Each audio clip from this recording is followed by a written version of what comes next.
Hi, everyone, and welcome to the Nurturing Astrology podcast. I'm Dominique Jaramillo, your astrologer and host. I believe astrology can fast-track personal growth, improve relationships, and empower parents. On this show, I will bring you practical guidance and insight from my own work, studies, and life experiences, as well as interview experts to bring you stellar wisdom from other teachers and professionals to inspire you on your journey. I'm so glad you're here and thanks for tuning in. So sit back, enjoy the show, and be sure to follow, like, and subscribe to catch every new episode as soon as it drops. Your shares and reviews are also much appreciated to help more people benefit from nurturing astrology. Okay, let's dive into today's show.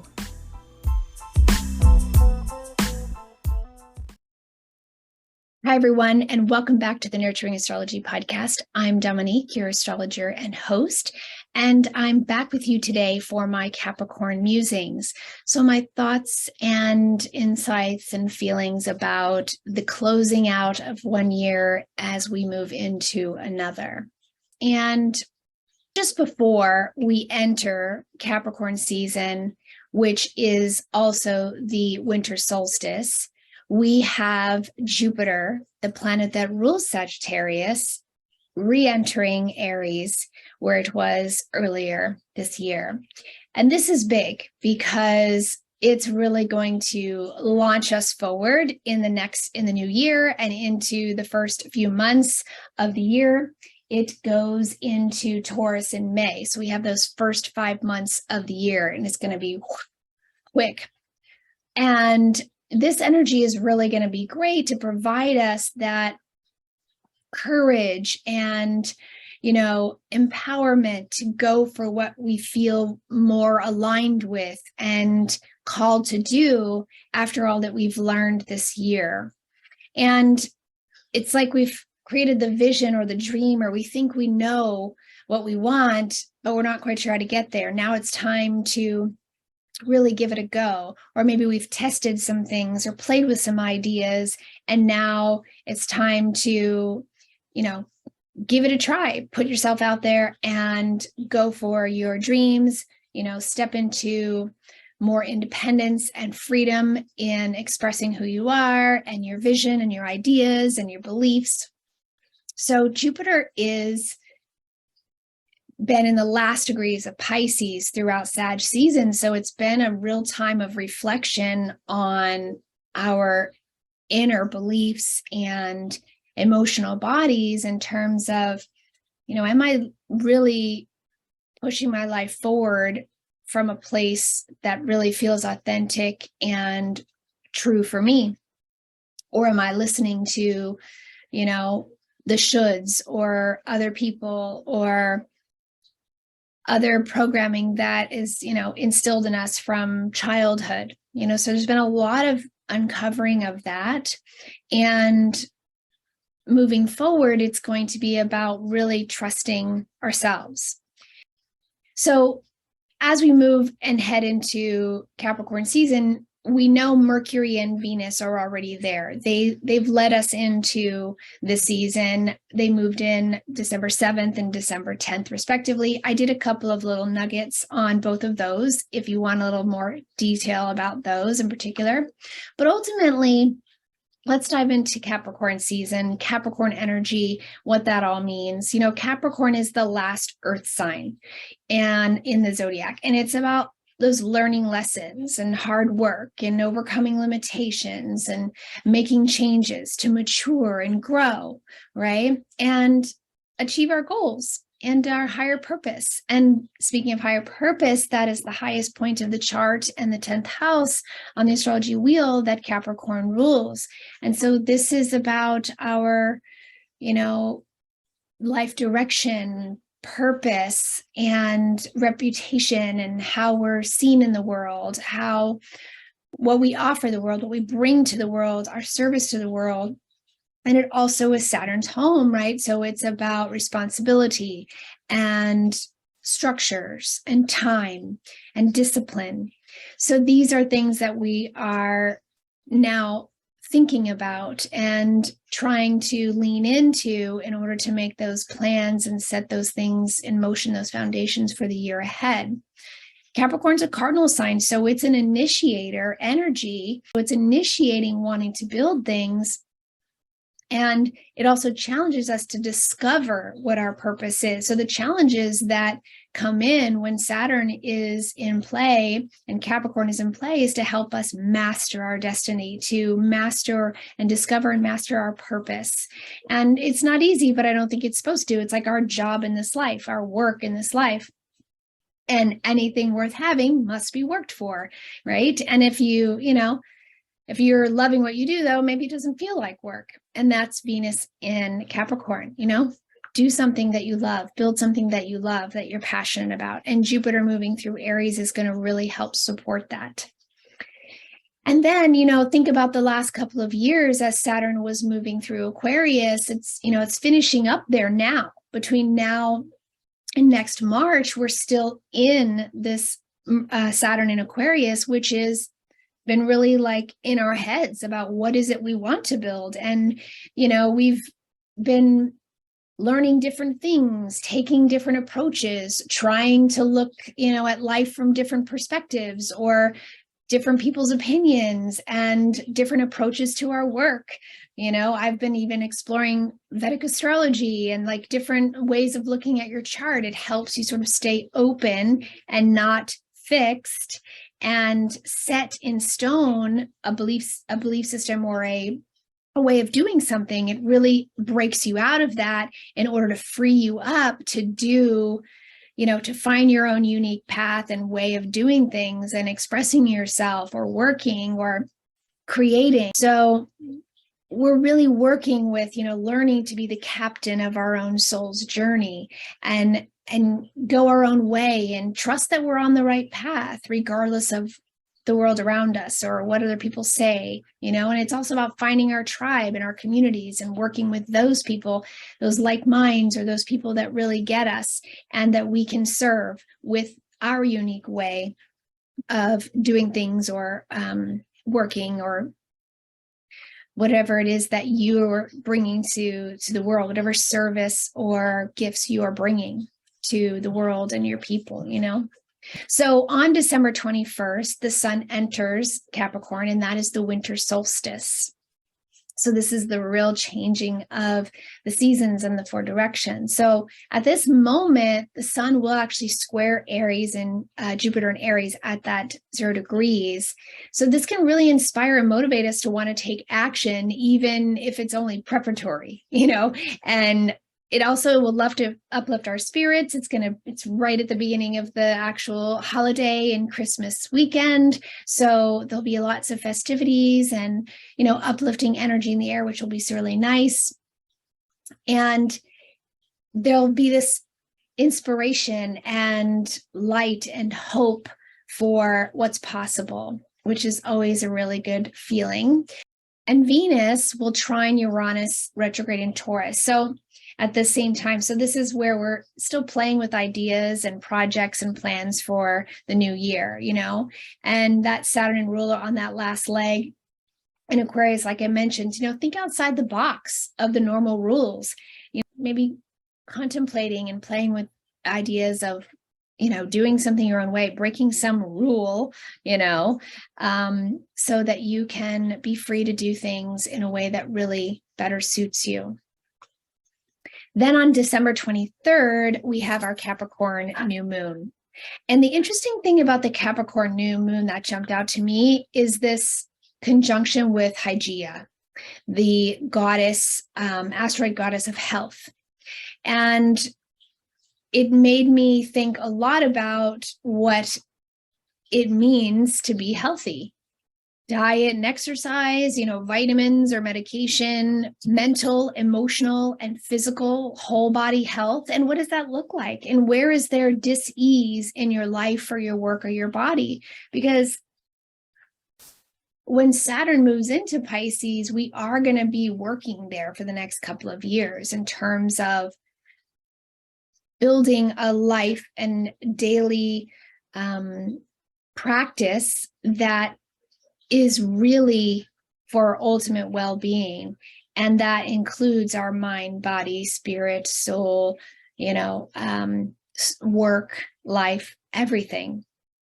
So plan checkups, if you haven't already, maybe that's your first thing to do in the year. I know me personally, I've been going to checkups and doing doctor's appointments this last end of the year. I'm a little late because of other things I had going on. So, wanting to really make sure that I'm moving into the new year in a physical, healthy body, and then contemplating and working on creating those daily practices that can keep me grounded and clear in my mind, and really nurturing that soul health so that I can work from there in my day-to-day in a more healthy way.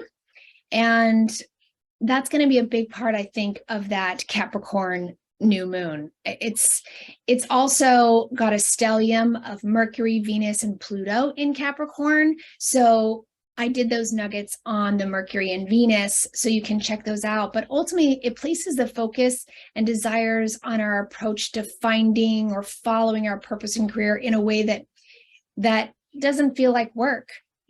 So you may be asking yourself, do I love what I do? Or, am I working to live or living to work? Right? So, and without our health, we really don't have anything. I know my family and so many other families that are struggling right now with people who are battling cancer and, have all kinds of health issues or mental health issues. And it's been challenging. And so it's really important that we also are there for people who need us. And it makes us prioritize what's really important, when there is this possibility of loss or people are battling to just be here, to be alive and to be healthy. It makes you appreciate what you have and makes you evaluate what's important. And I think that is a big part of Saturn and Capricorn season. And Saturn, which will rule this new moon, right, rules Capricorn, is sitting 30 degrees a semi-sextile away from Mercury.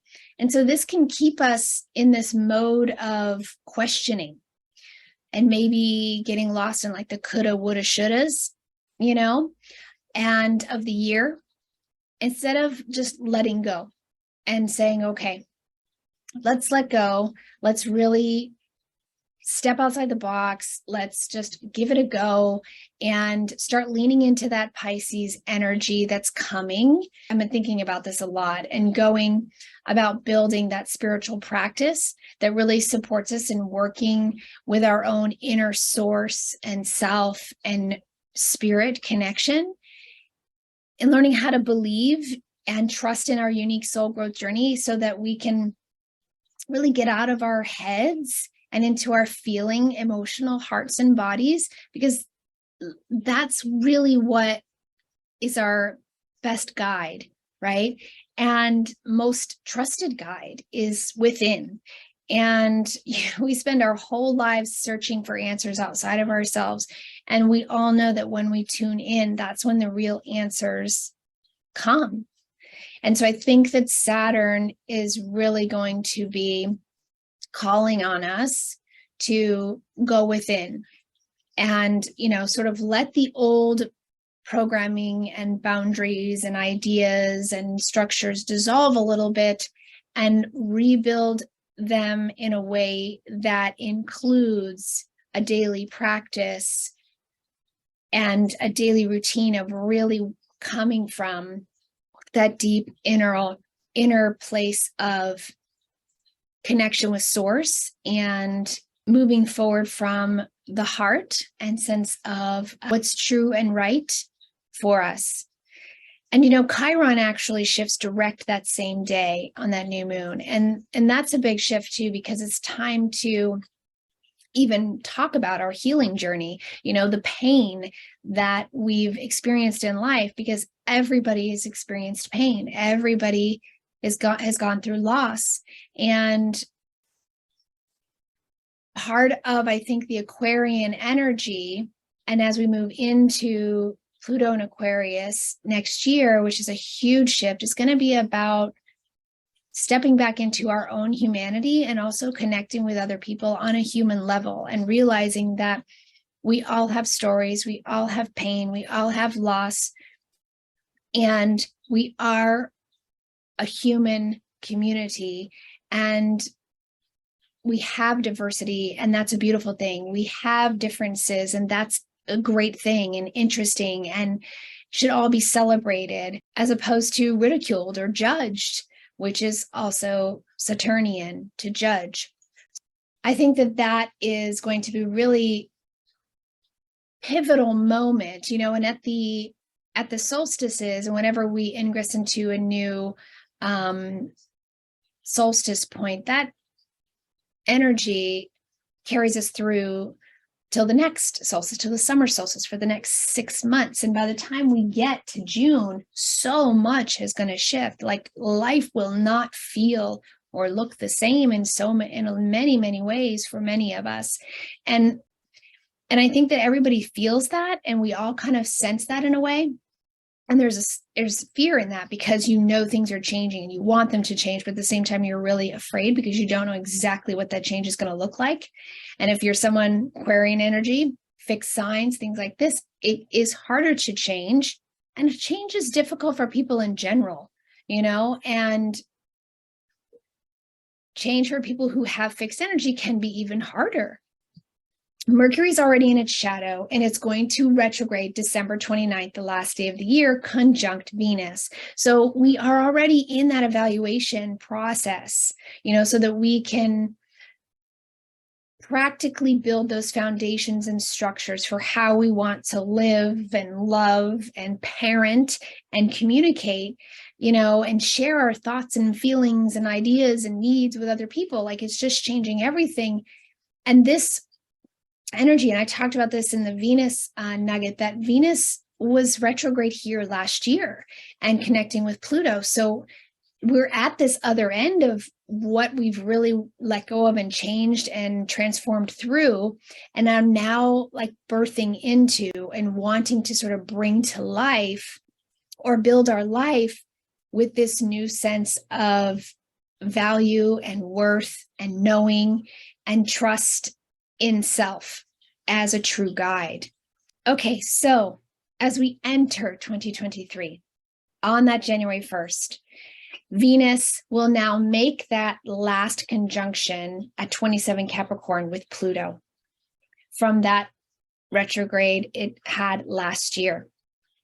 So this is that real closing of the door and the ending, an opportunity to really let something go, let something die away, fall away, and send it off with love, and open up this new year with a heart open, with minds open, and staying flexible with where the next leg of the journey is going to take us, because there's so much uncertainty, right? And in the world, and even in the energies, just, we know big shifts are coming, but we don't really know how they're going to manifest. And we can't know till we're in it. We can only suspect or contemplate and inquire in our own astrology and feel into it. And I think that's going to be the key for 2023, is feel into it and follow your heart, follow your emotional body more than your head, more than the outside influences. So then on January 3rd, Venus is going to enter Aquarius. And this is going to start, activating the mind, but you've got earth and air. So this isn't comfortable. So, Aquarius wants to maybe move things forward. Venus is take it slow. Let's be smart about things. And what do you really want to create? And so it's going to be a time still, Mercury will still be retrograde, continue considering how we relate to community. Who are our community? Who are our groups? Who are our friends? And how do we choose to lead or work or share our true hearts or ideas or teachings honestly in those groups for the highest good, for yourself and for others? It's where are you called? To whom and to what groups are you being called to connect with? What does community look like for you? Who is in that community? and reevaluating, friendships and communities and connections, and allowing space to discover different ways of working, different ways of connecting, different ways of making money, different ways of, finding agreements, building bridges. So this is all going to be really important. And then on January 6th, we have our full moon at 16 Cancer. And we're coming into this Cancer Capricorn axis, which is the parental axis in astrology, which is the 4th and 10th house axis. And the sun is going to be conjunct that Mercury retrograde in Capricorn. So we're very much still in a prep time and a review mode about how best to proceed, in this new year. So we're not going to necessarily have answers in a set plan. We're still going to be moving into the new year in this sort of assessment mode and in this frame of gathering more information and evaluating and assessing what you feel really called to do and what's really calling you from your heart, from the inside. Also, what's really fascinating about this is there's a grand air trine between Venus in Aquarius, trine Mars retrograde in Gemini, and trine Ceres in Libra, which is the goddess asteroid of nurturing, motherhood, and paternal relationships. So again, like that parental axis, it's going to be about prioritizing and creating a balance of what's important and valuable to us and precious to us and essential for our well-being, and how we want to structure our lives, our balance between home and family, between the nurturing and the structuring of our lives, like our self-care and our work in the world.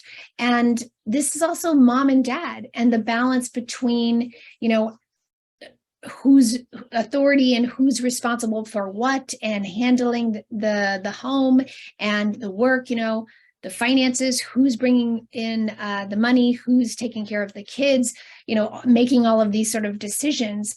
And maybe you're working out what each person in the family needs this year and what plans you can make according to that in order to support and accommodate everyone's needs and desires in the new year. Everybody is going through this same pivotal shift and change, and in different ways. So as a family unit, and being someone who focuses very much on family, and this is the heart and soul of my work, is about really understanding how all of this is affecting your entire family, each member of your family, and which of these major energies is working with them specifically more strongly than maybe another, or where these things are happening in their chart, so that we can all adjust and really help support each other as we move through the year. So it's a great full moon to really put that balance and perspective of home and family and work in the world and responsibilities and who's doing what. And I think that this is a great new moon for getting ourselves like truly set up from the family and our personal needs and priorities and what the world needs or what we want to accomplish in the world or do in the world, finding that balance. But that full moon in Cancer is going to go, okay, like, let me just really make sure that, I'm setting up the structure of my life from my heart and from what I really need personally. And then structuring that out. If I take care of me, I know I'm in better shape to take care of my husband, my children, my pets, right?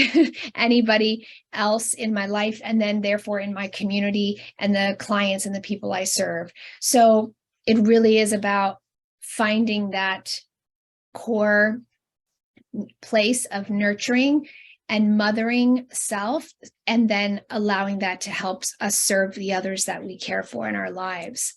Some good news as we enter the new year also, Mars will finally go direct on January 12th. And this doesn't leave the sign until March 25th though. So what's going to happen is it's going to enter Cancer March 25th. So as it goes direct on the 12th, it's going to follow that whole, it's going to go over that whole terrain it was going over back when it went into Gemini August 20th.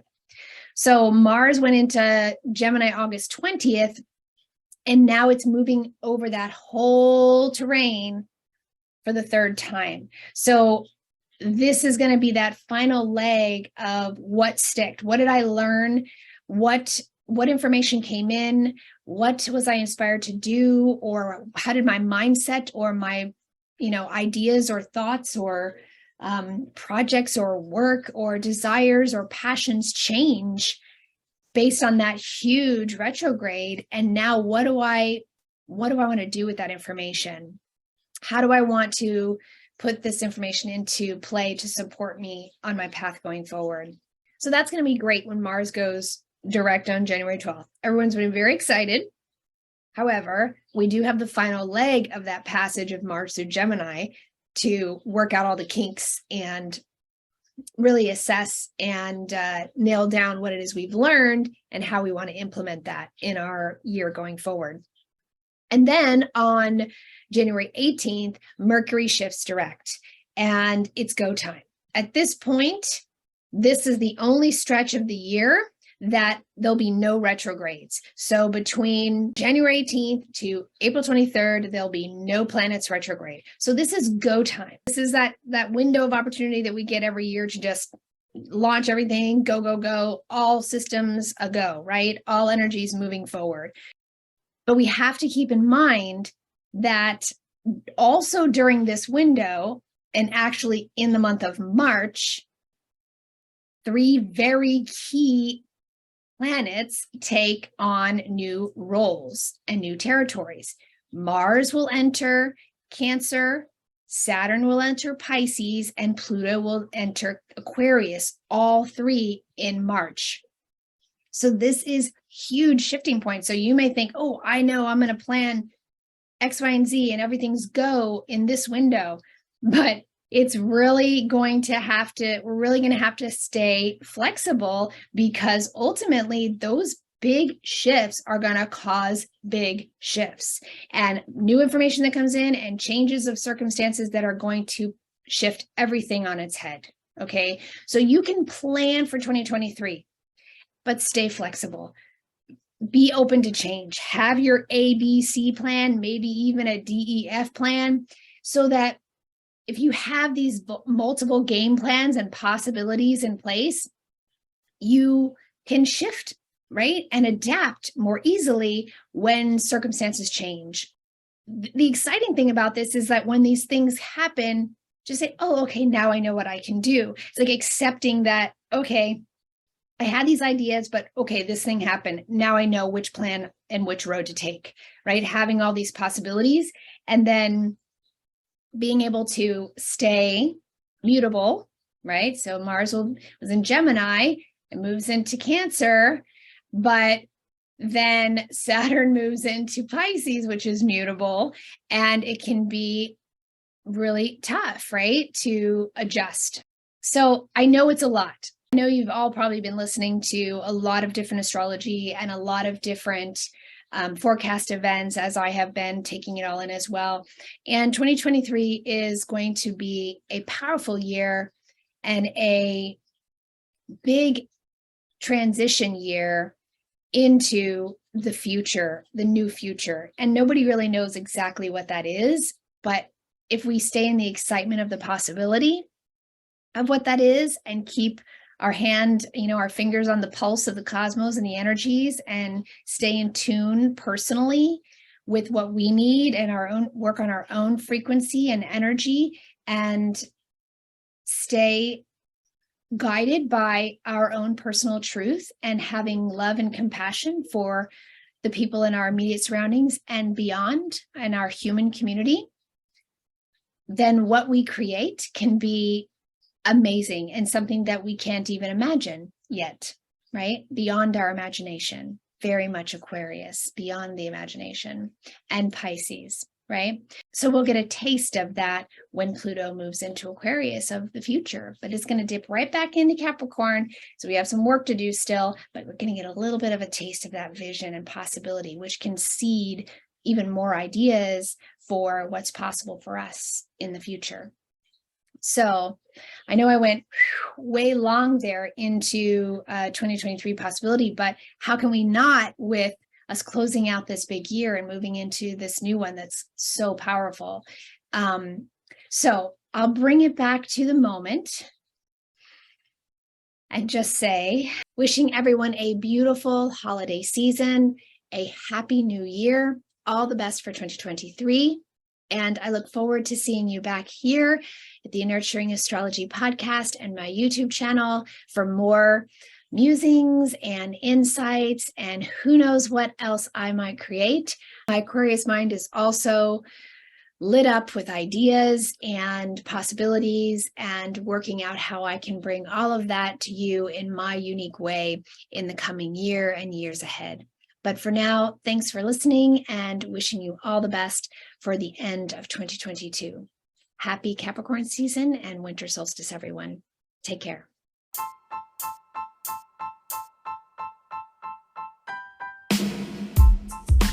Thanks for listening, and I hope you gained some great astrology insight and inspiration from today's show. I'd love to hear, so drop me a comment or share in a review. Check out the show notes for all the details and links about today's episode, how you can connect with me on social or work with me directly. And don't forget to like, follow, and subscribe. Oh, and for my moms out there, be sure to join my private Conscious Parenting with Astrology Moms group on Facebook. Come join a growing community of like-minded mamas supporting each other in the hardest job in the world with the help of astrology. Hope to see you over there. Take care and keep nurturing the nature, friends. I'll see you on the next episode.